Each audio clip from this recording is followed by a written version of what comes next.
दुलाराय बर' फरायसा आफादनि खुंगा 52थि बोसोरारि जथुम्माखौ क'क्राझार जिल्लानि सिङाव थानाय सेरफांगुरि कनकेश्वर नार्जारि जावरिखां फोथाराव सानथामनि मेहेरगोनां हाबाफारिजों 22, 22 आरो 23 अक्ट'आव खुंफुंनो थाखाय साखाफारा जानोसै।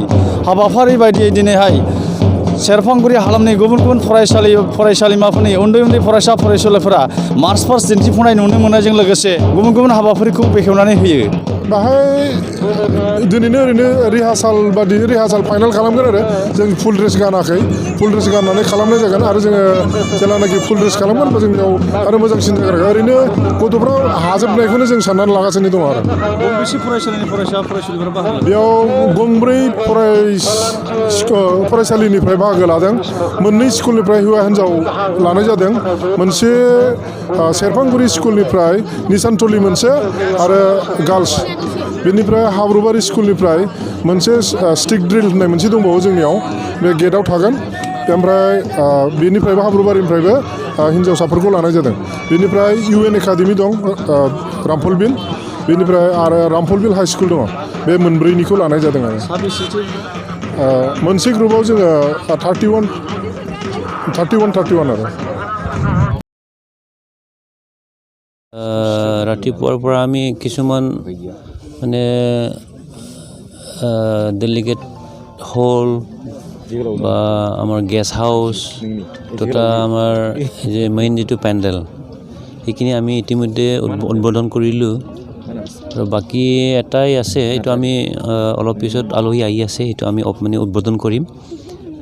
এতিয়া আমি যি ধৰণৰ মানে কৰি আছোঁ, আমাৰ সম্পূৰ্ণ কামবিলাক সম্পূৰ্ণ হৈছে।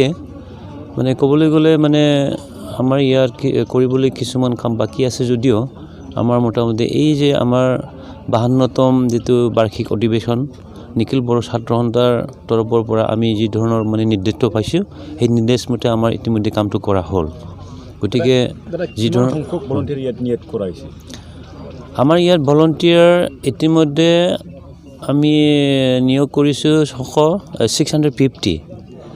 650 এইটো ভলণ্টিয়াৰ। তাৰোপৰি এই ভলণ্টিয়াৰবিলাকৰ মানে নিৰীক্ষণ কৰিবলৈ আমি ইতিমধ্যে 25জন মানুহ আমি নিয়োগ কৰিছোঁ। আৰু আমাৰ বেলেগভাৱে যেনে মাৰ্চ পাষ্টৰ কাৰণে আমাৰ মানুহ আছে, কালচাৰৰ কাৰণে মানে আমাৰ ল'ৰা ছোৱালীবোৰ গোট খাইছে। ইতিমধ্যে ভলণ্টিয়াৰ আৰু এই যে কাম কৰা যিমান মানে ভলণ্টিয়াৰ্ছবিলাক আছে আৰু কাম কৰা নিৰীক্ষণ কৰা এইবোৰ সম্পূৰ্ণ লৈ পেলাই তেখেত আমাৰ 1000ৰ ওপৰত মানুহ আছে। তেখেতে এতিয়া নিৰীক্ষণ কৰি আছে কি ধৰণৰ কাম কৰিব লাগে নালাগে।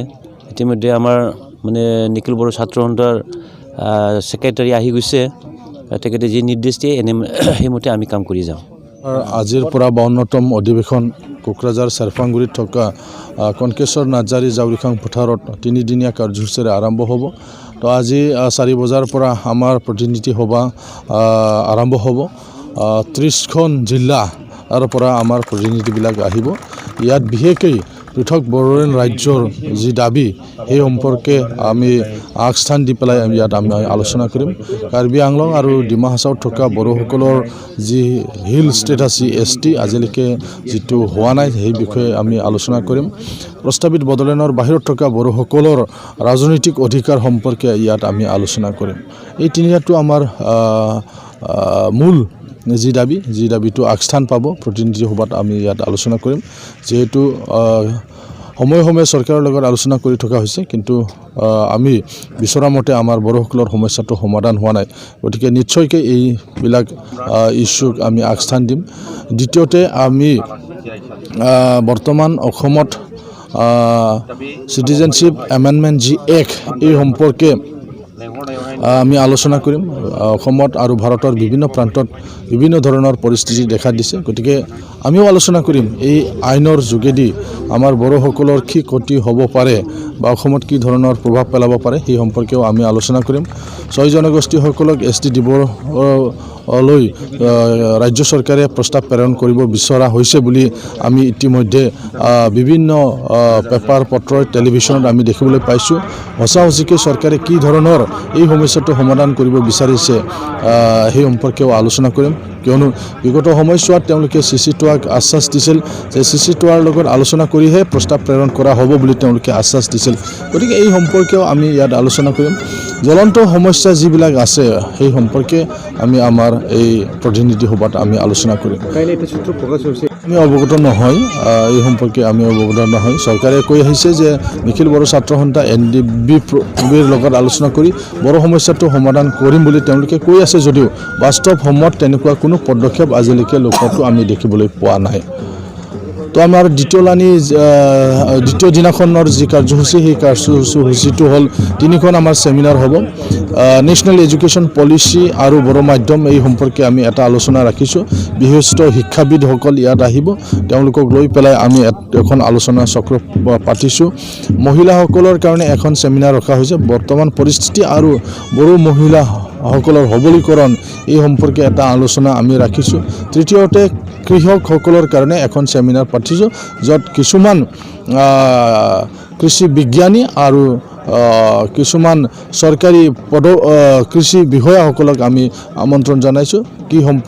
কৃষি সম্পৰ্কে যাতে ভালকৈ এটা আলোচনা হয় তাৰ কাৰণে আমি আমাৰ কাৰ্যসূচীত আমি সন্নিৱিষ্ট কৰিছোঁ। ইয়াৰ বাদেও সচৰাচৰ যি ধৰণৰ আমাৰ অধিৱেশনবিলাকত প্ৰতিযোগিতামূলক হয়, ইয়াত ছাত্ৰ ছাত্ৰীসকলৰ কাৰণে লিটাৰেৰী কম্পিটিশ্যন আছে, স্পৰ্টছ কম্পিটিশ্যন আছে, কালচাৰেল কম্পিটিশ্যন আছে, এই সকলোবিলাক আমি কৰিবৰ কাৰণে যোজা কৰিছোঁ। তো আমাৰ আহ্বান সকলো ৰাইজলৈ যে শান্তিপূৰ্ণভাৱে আমি যি 3দিনীয়া কাৰ্যসূচী এই কাৰ্যসূচীটো আমি ৰূপায়ণ কৰিব পাৰোঁ, তাৰ কাৰণে বিভিন্ন জাতি ধৰ্ম নিৰ্বিশেষে সকলো ৰাইজলৈ আমি আহ্বান জনাইছোঁ, সহযোগিতা বিচাৰিছোঁ। আৰু এই অধিৱেশনৰ সময়ত যাতে কোনো দল সংগঠনে বন্ধৰ আহ্বান নজনায় তাৰ কাৰণে আমি আহ্বান জনাইছোঁ। 3 দিনৰ প্ৰগ্ৰামত আমাৰ মুখ্য অতিথি সেইটো হ'ল অৱসৰপ্ৰাপ্ত ভাইচ চেঞ্চেলৰ আসাম এগ্ৰিকালচাৰ ইউনিভাৰ্চিটিৰ অৱসৰপ্ৰাপ্ত ভাইচ চেঞ্চেলৰ, তেওঁৰ আমাৰ মুখ্য অতিথি। আৰু আমাৰ বিশিষ্ট অতিথি স্পেচিয়েল গেষ্ট হিচাপে অসম বিধানসভাৰ সন্মানীয় অধ্যক্ষ শ্ৰীযুত হিতেন্দ্ৰ নাথ গোস্বামী, তেখেত আমাৰ বিশিষ্ট অতিথি। আৰু ইয়াৰ বাদেও IPFTৰ জেনেৰেল ছেক্ৰেটাৰী আৰু ত্ৰিপুৰাৰ কেবিনেট মিনিষ্টাৰ মেবাৰ কুমাৰ জামাতিয়া আছে। এই ধৰণৰ সমাজসেৱক বিশিষ্ট শিক্ষাবিদ সকলক আমি আমন্ত্ৰণ জনাইছোঁ আমাৰ